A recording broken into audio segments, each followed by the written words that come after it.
రామయ్యంపేట మండలం దొంగల ధర్మారం గ్రామంలో జరుగుతున్నటువంటి డిజిటల్ క్రాప్ సర్వే విధానం రామయ్యంపేట ఇన్ఛార్జ్ సహాయ వ్యవసాయ సంచాలకులు రాజనారాయణ పరిశీలించారు. ఈ సందర్భంగా ఆయన మాట్లాడుతూ డిజిటల్ క్రాప్ సర్వే నిమిత్తం ప్రత్యేకంగా రూపొందించిన యాప్ నందు రైతుల యొక్క పంట విస్తీర్ణం వారీగా సర్వే నంబర్ వారీగా వ్యవసాయ విస్తీర్ణ అధికారులు క్షేత్రంలో పర్యటిస్తూ పంటల విస్తీర్ణాన్ని నిక్షిప్తం చేయడం జరుగుతోందని, ఈ విధానం వల్ల రైతులకు ఎంతో లాభం చేకూరుతుందని, అదేవిధంగా మండల వ్యాప్తంగా ఎంత విస్తీర్ణంలో ఏ పంటలు సాగు చేస్తున్నారు ఖచ్చితమైనటువంటి వివరాలను రూపొందించడానికి తెలిపారు.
అందరికీ నమస్కారం.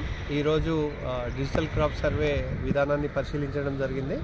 ఈరోజు దొంగల ధర్మారం గ్రామంలో జరుగుతున్నటువంటి డిజిటల్ క్రాప్ సర్వే విధానాన్ని పరిశీలించడం జరిగింది. ముఖ్యంగా రైతులందరూ కూడా ఈ డిజిటల్ క్రాప్ సర్వేకు సహకరించాల్సిందిగా కోరుతున్నాము. ఈ డిజిటల్ క్రాప్ సర్వే విధానంలో ప్రతి ఎకరంలోనేటువంటి సబ్ డివిజన్లో పాటు సర్వే నంబర్ల వారీగా రైతు యొక్క పంట వివరాలన్నీ కూడా నమోదు చేయడానికి అవకాశం ఉంటుంది.